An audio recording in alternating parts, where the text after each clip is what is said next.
पिछले वीडियो में हमने लेखांकन के इतिहास के बारे में पढ़ा था और साधारण अर्थ देखा था कि लेखांकन क्या है। हम इसको और थोड़ा सा डिस्क्राइब करें कि लेखांकन दो शब्दों से मिलकर बना है। किस किस से? लेख यानी लिखना, अंकन मतलब अंकों से, यानी कि अंकों का लेखा रखना या वे घटनाएं जिसे अंकों में लिखा जा सकता है वो क्या कहलाया? लेखांकन या अकाउंटिंग।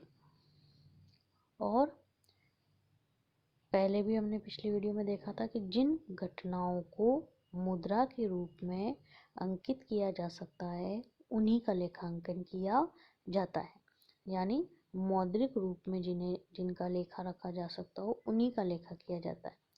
जिसमें हमारे यहाँ रुपए का आदान प्रदान है तो उसका लेखा रखा जा सकता है। तो किसी खास उद्देश्य को हासिल करने के लिए घटित घटनाओं को अंकों में लिखे जाने की क्रिया को लेखांकन कहा जाता है। यहाँ घटनाओं से मतलब उस समस्त क्रियाओं से होता है जिसमें रुपए का आदान प्रदान होता है। सरल शब्दों में लेखांकन का आशय वित्तीय लेन देनों को क्रमबद्ध रूप में लेखाबद्ध करने, उनका वर्गीकरण करने, सारांश करने एवं उनको इस प्रकार प्रस्तुत करने से है जिससे उनका विश्लेषण व निर्वचन हो सके। लेखांकन में सारांश का अर्थ तलपट बनाने से और विश्लेषण व निर्वचन का आधार क्या है? अंतिम खाते या फाइनल अकाउंट्स, जिनके अंतर्गत व्यापार खाता, लाभानी खाता तथा चिट्ठा, स्थिति विवरण या तुलन पत्र तैयार किए जाते हैं। हम पढ़ के आ चुके हैं कि हम सबसे पहले लेखे रखे जाते हैं, दोहरा लेखा प्रणाली के अनुसार लेखे रखे गए, फिर उन लेखों के हमने अकाउंट्स बनाए, अकाउंट्स के बाद में आपने उसको ट्रायल बैलेंस बनाया, फिर ट्रायल बैलेंस से आपने फाइनल अकाउंट आपने बनाए, क्या क्या बनाया? ट्रेडिंग अकाउंट बनाया, P&L अकाउंट बनाया और बैलेंस शीट बनाई।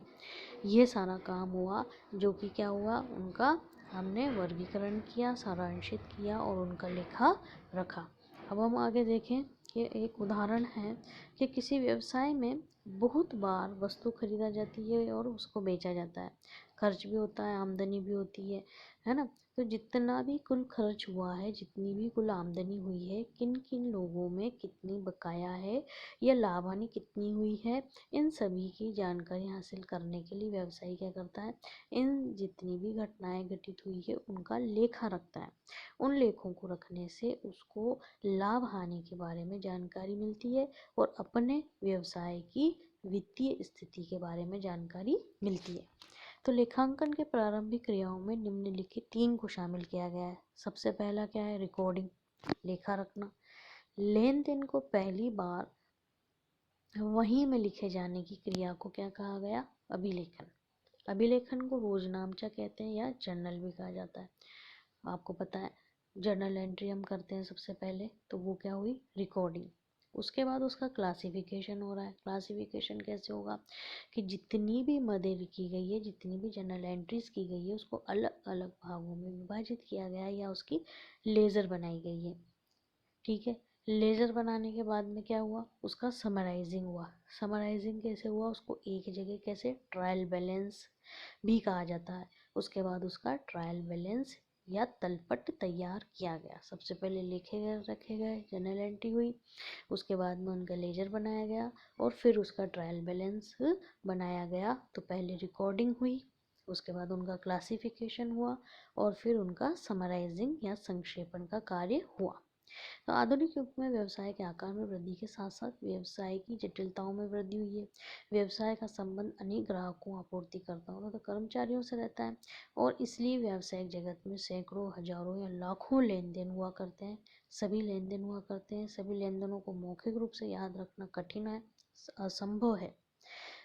हम व्यवसाय का लाभ जानना चाहते हैं और यह भी जानना चाहते हैं कि उसकी संपत्तियां कितनी हैं, उसकी देनदारियां कितनी हैं, उसकी देयताएं कितनी हैं, उसकी पूंजी कितनी है, ये सभी हम जानना चाहते हैं। तो इन समस्त बातों की जानकारी के लिए क्या करना पड़ेगा? लेखांकन की आवश्यकता महसूस होगी, लेखांकन रखना पड़ेगा।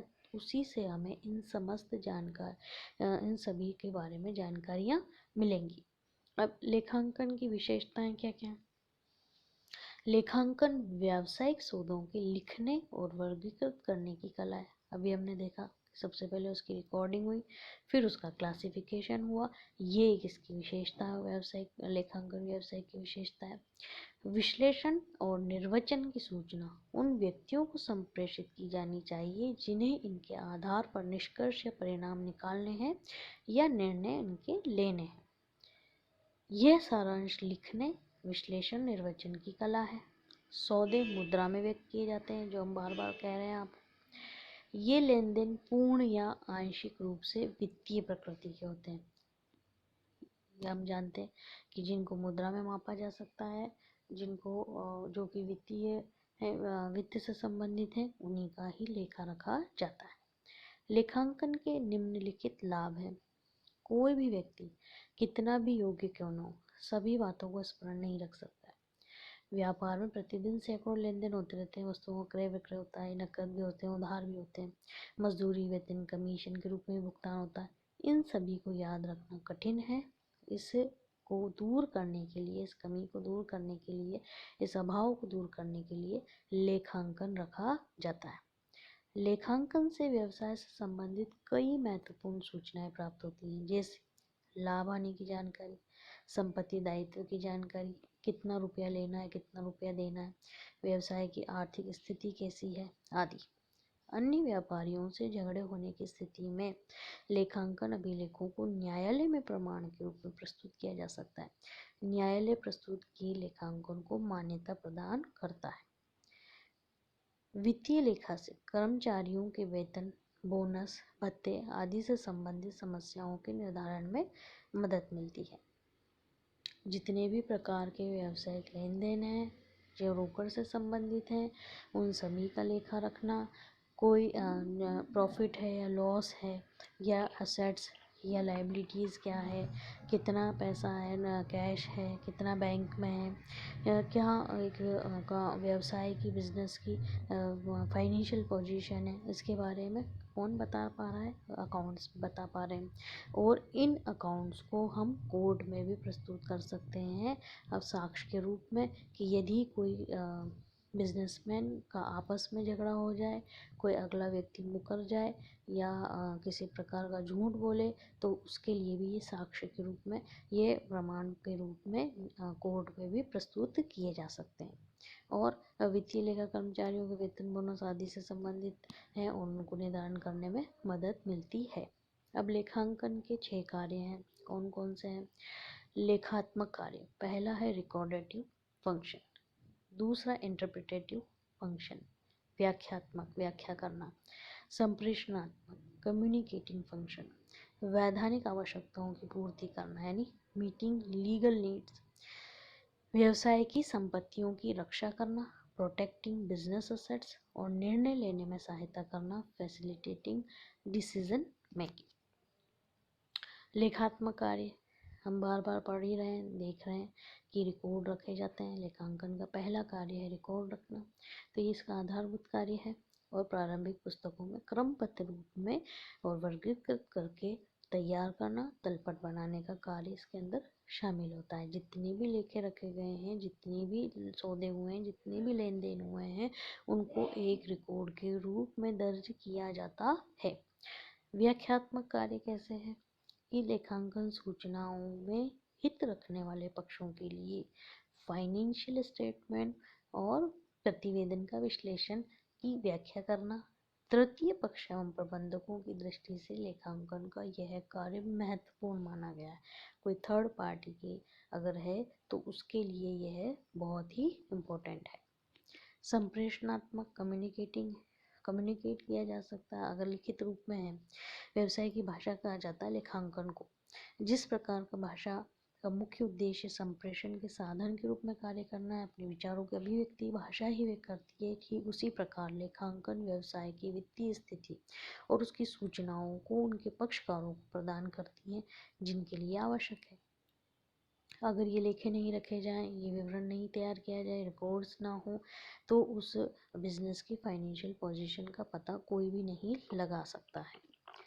वैधानिक आवश्यकताओं की पूर्ति करना, विभिन्न कानूनों जैसे कंपनी अधिनियम, आयकर अधिनियम, बिक्री कर अधिनियम आदि द्वारा विभिन्न प्रकार के विवरणों को जमा करने पर बल दिया जाता है, जैसे वार्षिक खाते, आयकर रिटर्न, बिक्री कर रिटर्न आदि। ये सभी जमा किए जा सकते हैं यदि लेखांकन ठीक से रखा जाए। व्यवसाय की संपत्तियों की रक्षा करना। लेखांकन का एक महत्वपूर्ण कार्य व्यवसाय की जितनी भी असेट्स हैं उनकी रक्षा करना। ये तभी संभव है जब विभिन्न संपत्तियों का उचित लेखा रखा जाए। निर्णय लेने में सहायक है। लेखांकन महत्वपूर्ण आंकड़े उपलब्ध कराता है जिससे निर्णय कार्य में सुविधा होती है। जब एक एक चीज़ों का ब्यौरा रखा जाएगा, एक एक चीज़ों को लिखा जाएगा, तो उसकी फाइनेंशियल पोजीशन बिजनेस की क्या है उसके बारे में आसानी से पता लगाया जा सकता है। अब उद्देश्य क्या है? उद्देश्य के आधार पर लेखांकन के मुख्य प्रकार हैं। पहला है फाइनेंशियल अकाउंटिंग, दूसरा है कॉस्ट अकाउंटिंग, तीसरा है मैनेजमेंट अकाउंटिंग। फाइनेंशियल अकाउंटिंग वित्तीय लेखांकन वह लेखांकन है जिसके अंतर्गत वित्तीय प्रकृति वाले सौदों को लेखाबद्ध किया जाता है। उन्हें सामान्य लेखाक्रम भी कहते हैं और इन लेखों के आधार पर लाभ, हानि या आय विवरण तथा चिट्ठा तैयार किया जाता है। लागत लेखांकन में क्या आता है? लागत लेखांकन वित्तीय लेखा पद्धति की सहायक है। लागत लेखांकन किसी वस्तु या सेवा की लागत का व्यवस्थित और वैज्ञानिक विधि से लेखा करने की प्रक्रिया है। अब इसमें किसी वस्तु या सेवा की लागत को लिखा जाता है कॉस्ट अकाउंटिंग में, जबकि फाइनेंशियल अकाउंटिंग के अंदर क्या क्या आ गया आपका? Trading account, profit and loss account और जो फाइनल है अपना बैलेंस शीट, ये सभी इसके अंदर आ गया। जबकि कॉस्ट अकाउंटिंग के अंतर्गत वस्तु या सेवा की जो कॉस्ट है उसको व्यवस्थित और वैज्ञानिक विधि के रूप में उसका लेखा किया जाता है। अब वस्तु या सेवा की कुल लागत या प्रति इकाई लागत का सही अनुमान लगाया जा सकता है। इसके द्वारा लागत पर नियंत्रण भी किया जाता है। यह उत्पादन, विक्रय, वितरण की लागत भी बताता है। Per unit cost, total cost किसी भी वस्तु या सेवा की, वो किस में उसके लेखे रखे जा रहे हैं? कॉस्ट अकाउंटिंग के अंतर्गत। और कॉस्ट अकाउंटिंग में क्या है? कॉस्ट पर इस पर नियंत्रण रखा जाता है और इसमें प्रोडक्शन, सेल्स एंड डिस्ट्रीब्यूशन की कॉस्ट इसके अंतर्गत इसमें कॉस्ट अकाउंटिंग में बताई जाती है। प्रबंध लेखांकन, मैनेजमेंट अकाउंटिंग, ये लेखांकन की आधुनिक कड़ी है। जब कोई लेखा विधि प्रबंध की आवश्यकताओं के लिए आवश्यक सूचनाएं प्रदान करती है तब इसे प्रबंधकीय लेखा विधि कहा जाता है।